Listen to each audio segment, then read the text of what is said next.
नमस्कार, आप देख रहे हैं के न्यूज इंडिया। मैं हूं आपके साथ तन्वी सक्सेना। रुक करते हैं खबरों का। दिल्ली से खबर है। राजधानी दिल्ली से अहम जानकारी आपको बता रहे हैं, जहां प्रधानमंत्री नरेंद्र मोदी 2 दिवसीय दौरे पर थाईलैंड के लिए रवाना हो चुके हैं।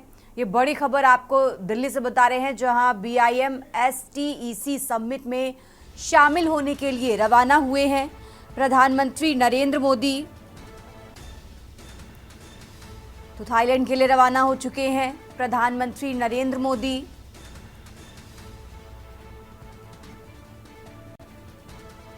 थाईलैंड के प्रधानमंत्री ने निमंत्रण दिया और इस निमंत्रण के बाद थाईलैंड के लिए रवाना हुए हैं प्रधानमंत्री नरेंद्र मोदी। दिल्ली से बड़ी खबर आपको बता रहे हैं,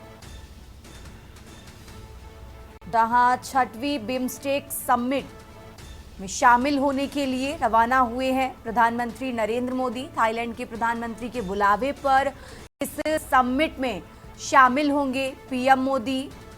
आपको बता दें, नरेंद्र मोदी की ये तीसरी थाईलैंड यात्रा है। तो दिल्ली से बड़ी खबर आपको बता रहे हैं, 4 अप्रैल को होनी है 6वीं बिम्स्टेक समिट। राजधानी दिल्ली से अहम जानकारी आपको बता रहे हैं, जहां थाईलैंड के लिए रवाना हो चुके हैं प्रधानमंत्री नरेंद्र मोदी।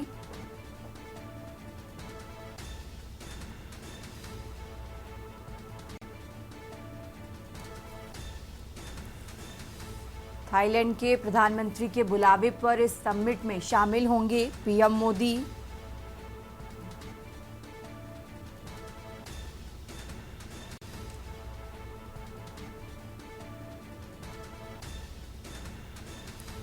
प्रधानमंत्री नरेंद्र मोदी 2 दिवसीय यात्रा पर थाईलैंड के लिए रवाना हो गए हैं। आपको बता दें, 6वें बिम्स्टेक शिखर सम्मेलन में शिरकत करेंगे।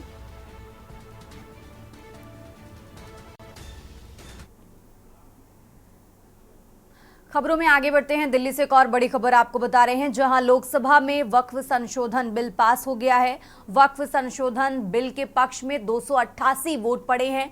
वक्फ संशोधन बिल के विरोध में 232 वोट पड़े हैं और आज राज्यसभा में पेश होगा वक्फ संशोधन बिल।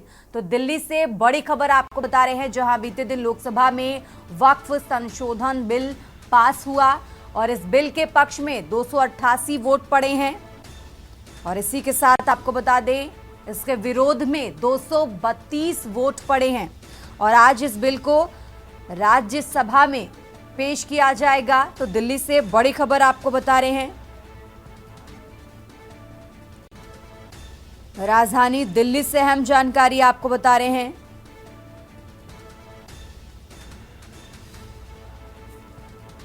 जहां आज वक्फ संशोधन बिल राज्यसभा में पेश किया जाएगा। बीते दिन लोकसभा में पेश हुआ है वक्फ संशोधन बिल। ये बड़ी खबर आपको दिल्ली से बता रहे हैं, जहां इसके पक्ष में 288 वोट पड़े तो वहीं विरोध में 232 वोट पड़े हैं।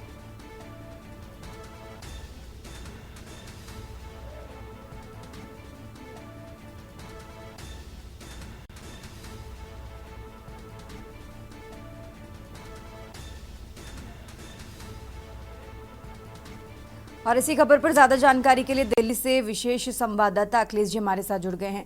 अखिलेश जी, बीते दिन लोकसभा में ये बिल पेश हुआ है और आज राज्यसभा में पेश होगा। 12 घंटे चर्चा के बाद लोकसभा में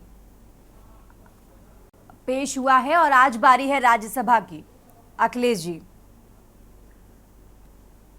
देखिए, कल वक्फ संशोधन बिल को लोकसभा में 11 बजे जब तैयारी के साथ रखा गया पटल पर, तो 12 बजे सदन में चर्चा शुरू हुई और करीब 12 घंटे ही सदन में चर्चा हुई।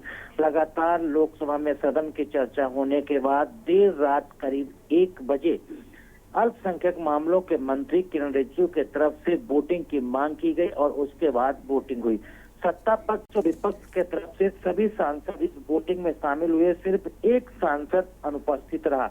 अगर इस लिहाज से देखा जाए तो दोनों तरफ से पूरी तैयारी की गई थी। सत्ता पक्ष और विपक्ष के तरफ से व्हिप जारी की गई थी कि कोई भी सदस्य लोकसभा से अनुपस्थित नहीं रहेगा।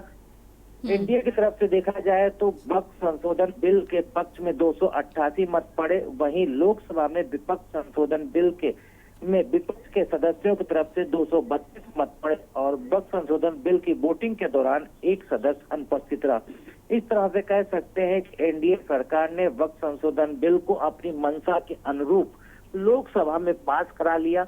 जिस तरह से केंद्र सरकार ने तैयारी की थी, उसके सहयोगी दल जिस तरह से उसके साथ खड़े थे, वो लोकसभा की चर्चा के दौरान और लोकसभा में बिल पास कराने के लिए जब अल्पसंख्यक मामलों के मंत्री किरेन रिजिजू की तरफ से वोटिंग की मांग की गई तो वो वोटिंग में भी शामिल हुए। टीडीपी और जेडीयू को लेकर लगातार शंका जताई जा रही थी कि ऐसा हो सकता है कि वो अपने राजनीतिक कैरियर पार्टी के लिए और मुस्लिम समाज के वोटों को अपने साथ जोड़े रहने के लिए हो सकता है इस बिल का समर्थन नहीं करें, लेकिन दोनों पार्टियों की तरफ से खुलकर किया गया, चाहे जीतन राम मांझी की पार्टी की तरफ से हो, चिराग पासवान की पार्टी की तरफ से हो, नीतीश कुमार की पार्टी की तरफ से हो या फिर चंद्रबाबू नायडू की पार्टी की तरफ से खुल के समर्थन लोकसभा में चर्चा के दौरान दिखा और वोटिंग में भी साथ खड़े नजर आए।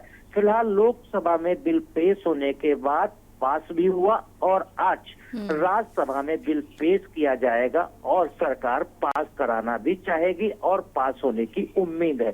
फिलहाल राज्यसभा में भी लोकसभा की तर्ज पर हंगामा, शोर शराबा, नोक-झोंक और एक दूसरे पर आरोप प्रत्यारोप का दौर भी देखने को मिलेगा जब वक्फ संशोधन बिल राज्यसभा में पेश किया जाएगा और पारित कराने के लिए चर्चा और मतदान भी हो सकता है। ठीक है अखिलेश जी, आप हमारे साथ बने रहिए, हम आगे भी आपसे जानकारी लेते रहेंगे।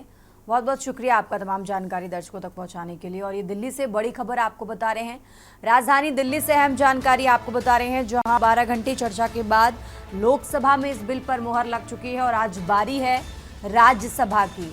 आज राज्यसभा में वक्फ संशोधन बिल पेश होगा। दिल्ली से बड़ी खबर आपको बता रहे हैं, जहां बीते दिन लोकसभा में ये बिल पेश किया गया और इसके विरोध में 232 वोट पड़े हैं। खबरों में आगे बढ़ते हैं, बात कर रहे हैं लखनऊ की। लखनऊ से खबर आपको बता रहे हैं, जहां सुसाइड मामले में पत्नी सहित रिटायर्ड जज पर एफआईआर दर्ज की गई है। मृतक की पत्नी कविता की तहरीर पर दर्ज मुकदमा हुआ है। हजरतगंज पुलिस ने बीएनएस की धारा 108 में एफआईआर लिखी है। लखनऊ से खबर आपको बता रहे हैं, जहां मृतक ने सोशल मीडिया पर बेकसूर बताकर मौत को गले लगाया। आपको बता दें, मृतक महेश पर करीब 6 लाख चोरी का आरोप लगा है। आरोपियों पर चोरी के नाम पर प्रताड़ित करने का आरोप है। अलीगंज के जरिए प्रताड़ित कराने का आरोप भी लगाया।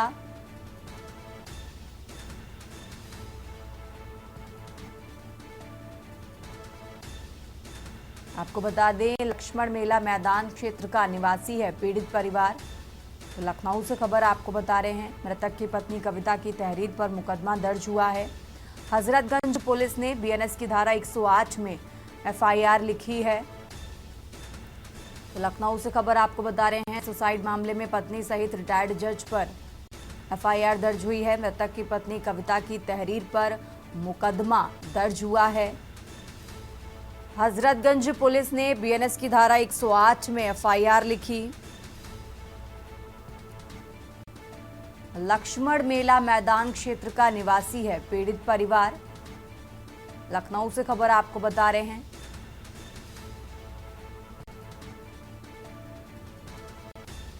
राजधानी लखनऊ से अहम जानकारी आपको बता रहे हैं, जहां अलीगंज के जरिए प्रताड़ित कराने का आरोप भी लगाया। पुलिस ने 17 मार्च को पूरी रात थाने पर बैठाया था। कविता की तरफ से स्टेटमेंट भी दिया गया है। आपको बता दें, लक्ष्मण मेला मैदान क्षेत्र का निवासी है पीड़ित परिवार। तो लखनऊ से खबर आपको बता रहे हैं, राजधानी लखनऊ से अहम जानकारी आपको बता रहे हैं। हजरतगंज पुलिस ने बीएनएस की धारा 108 में एफआईआर लिखी है।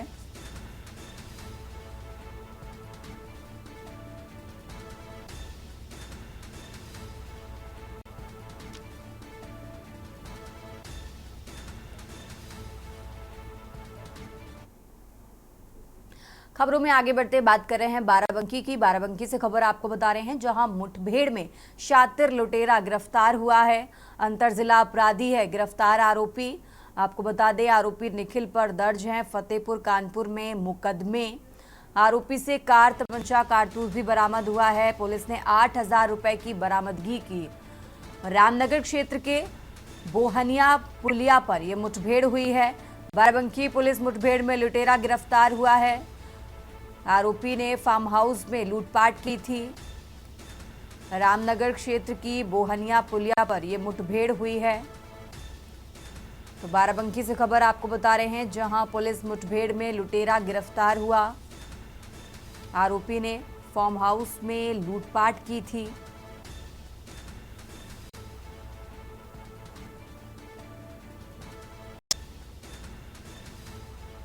अंतर जिला अपराधी है गिरफ्तार आरोपी।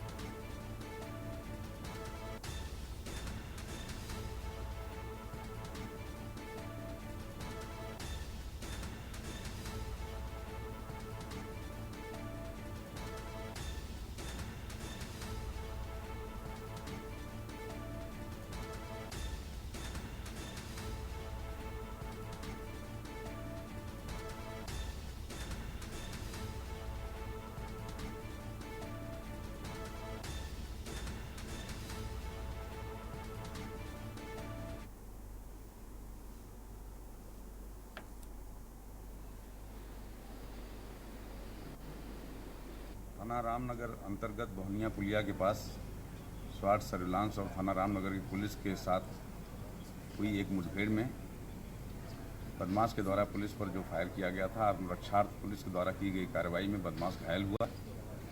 बदमाश को गिरफ्तार किया गया। उससे पूछताछ में पाया गया कि उसका नाम निखिल है, जो कानपुर का मूलतः रहने वाला है। इस बदमाश पर पूर्व में फतेहपुर और कानपुर में भी अभियोग पंजीकृत हैं।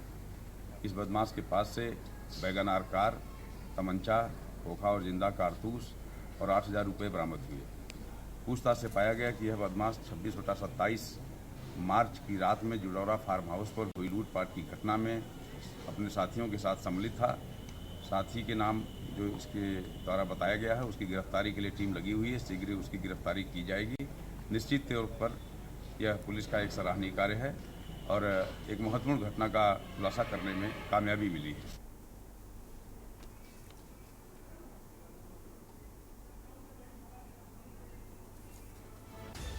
खबरों में आगे बढ़ते हैं, बात कर रहे हैं लखनऊ की। लखनऊ से खबर आपको बता रहे हैं, जहां सीएम योगी आज प्रयागराज के दौरे पर हैं।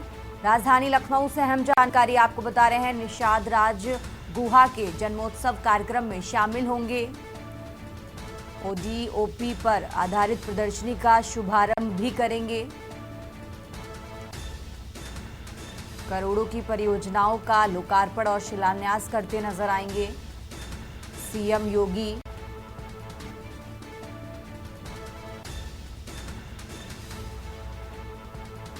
राजधानी लखनऊ से अहम जानकारी आपको बता रहे हैं, जहां सीएम योगी आज प्रयागराज के दौरे पर हैं।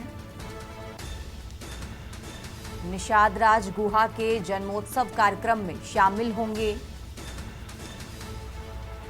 तो आज प्रयागराज के दौरे पर हैं उत्तर प्रदेश के मुख्यमंत्री योगी आदित्यनाथ। निषाद राज गुहा के जन्मोत्सव कार्यक्रम में शामिल होंगे। ओडीओपी पर आधारित प्रदर्शनी का शुभारंभ करेंगे। करोड़ों की परियोजनाओं का लोकार्पण और शिलान्यास करते नजर आएंगे सीएम योगी। गाइड नाविकों, होम स्टे संचालकों को प्रशस्ति पत्र देंगे सीएम योगी और इसी के साथ मत्स्य पालकों को करीब 20 करोड़ अनुदान राशि भी देते नजर आएंगे। तो आज प्रयागराज के दौरे पर हैं उत्तर प्रदेश के मुख्यमंत्री योगी आदित्यनाथ। उनके दौरे से जुड़ी अहम जानकारी आपको बता रहे हैं, जहां निषाद राज गुहा के जन्मोत्सव कार्यक्रम में शामिल होंगे। तो लखनऊ से खबर आपको बता रहे हैं, आज प्रयागराज के दौरे पर हैं सीएम योगी। निषाद राज गुहा के जन्मोत्सव कार्यक्रम में शामिल होंगे। ओडीओपी पर आधारित प्रदर्शनी का शुभारंभ करेंगे। करोड़ों की परियोजनाओं का लोकार्पण और शिलान्यास करते नजर आएंगे सीएम योगी गाइड नाविकों होम स्टे संचालकों को प्रशस्ति पत्र देंगे। उत्तर प्रदेश के मुख्यमंत्री योगी आदित्यनाथ।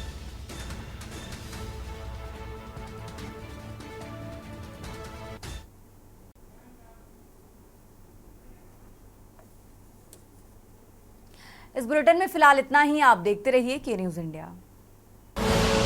आप देख रहे हैं के न्यूज, खबरों का सारथी।